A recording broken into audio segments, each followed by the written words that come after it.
got me thinking I found a life hack now. So listen, I'm on the verge of tears yesterday because I decided to check my weight because for 40 days I've been walking 2 hours a day, right? I thought I found a loophole, right? So what I thought is if I'm just on the treadmill and I eat the snacks I like to eat, it's going to balance out because I'm burning some calories. So I decided to do an experiment to see if indeed I had found this loophole. You know, no, that's not how life works. And I did it so you wouldn't have to. So for 40 days, I've just been walking for 2 hours a day and gained a pound. Because apparently when you eat muffins and chips, chocolate, and marshmallows, the caloric intake is more than what you burn, even though I burn 1,400 calories every time I walk, right? Apparently I was taking in more than that. So here I am disappointed, calling my husband, and I'm like, I gained a pound. And so he's so calm, right? He's the voice of reason right now because logically, I knew what I had done wrong, but I wasn't in the space to receive that, right? But he never climbs into my mess with me, which is why I appreciate him. Because he stands on the outside and he'd be like, come here, come here, come here. He would lend me his hand. He would give me a life jacket. But he's not going to jump in the water unless it's an alligator or something and he got to save me. But he knew I was capable of getting out of this mess by myself. Because I'm smart. I swear I'm smart, y'all. Sometimes I just be looking for loopholes. I be looking for a way to have my cake and literally eat it too, right? So he was like, I said, I've been walking 2 hours every day and I haven't been eating nothing after 5 o'clock. And I don't eat again until 6 o'clock the next day. So he was like, yep, that's 2 things you've been doing right. Good job, right? Good job. So I knew what was coming next because that third thing had to do with my diet. And I just braced myself. And I was like, I hear you. Thank you. He was like, but what have you been eating? What has your diet looked like? Now, he know good and well what I've been eating. Because he seen me walking and snacking and watching my shows while I'm on this treadmill. So he knows. But he asking. Just like I be asking, I know the answer. But I'm going to give you an opportunity to go ahead and see what I see. And I was like, well, yeah, I've been eating snacks and stuff, but it's supposed to balance out. It's supposed to balance out. And he was like, I see what you're saying. I said, but no, maybe you can change your diet to go along with those other good things you're doing for yourself. Maybe you could do that. And I was thinking, maybe you could shut up.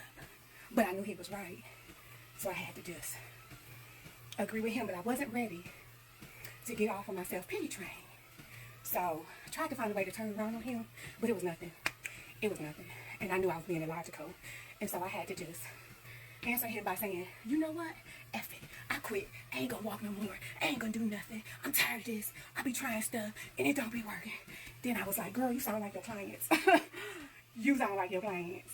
When they be coming to therapy every week and spending money or calling a crisis line every day and spending time. But they don't do none of the things that y'all plan together. They don't follow any of the, we don't give advice, but any of the treatment plan goals. They don't follow that. Then I thought about my life coaching business, how you are held accountable differently than in therapy. Because the life coach is going to check in with you and be like, hey, did you do woo, woo, woo, woo, right? Show me some proof that you're working on what you said you're going to be working on. Now I'm going to go back to my therapy clients, right? So I remember hearing people say, therapy doesn't work. I tried therapy. It doesn't work for me. So I would ask, well, did you do the homework I assigned? Well, no, because I was busy. Well, did you do the self-work that we discussed? Well, no, because I forgot to do that. I was just tired. Well, what are you doing to move you closer to your therapeutic goals? Like, what are you doing when I'm coming to therapy? Oh, so you eating cupcakes and walking on a treadmill. It's not going to work because I know firsthand, right? So we have to make all the changes. And my husband said, why don't you keep the good things that's working and change the one thing that's not? And I was like, I knew this, right? I knew this answer.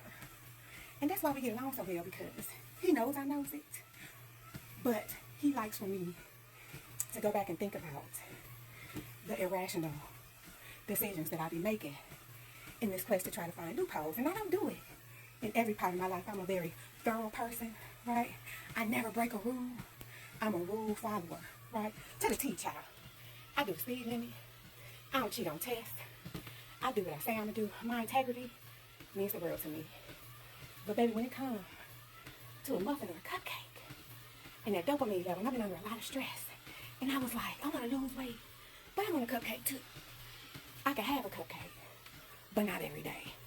I can have a muffin, but not every day. All things in moderation, right? So the same thing applies when you want to make life changes. How do we create new neural pathways? You got to kill the old ones, right? The old ones have to stop synapsing. So if we want to be something different, we have to do something different. Now, I've lost weight before. I've gone to the gym 3 hours a day. I've done weight training. I lost over 100 pounds before. I know what to do. I just didn't want to do it because it's a lot of hard work, right? It's a lot of time. It's a lot of discipline. And I didn't want to do it. But if I want something different, I got to do something different. So I decided to go ahead and do what I'm supposed to be doing, I guess, right? I appreciate my husband. He's grounded.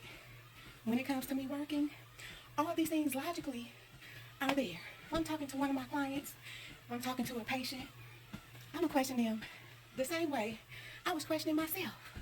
Like, girl, what are you doing different? And if you can't tell me that you're making these changes and it's still not working out, then I'm going to just look at you like you're just not making the changes. We have to want to change more than we want to stay the same. I have a goal in mind. There are no loopholes in life. There are blessings. There is favor. There are things that we can do to enjoy the journey. There's no such thing as a loophole. You got to put in that work in whatever it is you're trying to achieve. Make the best out of it. I decided to go and enjoy this journey, child. So no, I won't be eating cupcakes and muffins while walking on a treadmill. I'll do things in moderation. If you're in therapy, or if you're seeking ways to heal, or if you're in life coaching, or if you're just doing self-work, there are no loopholes. Put in the work. Feel your feelings. Sit in a space of being uncomfortable. That's when the growth happens. That's my 2 cents. Take it or leave it. It's free.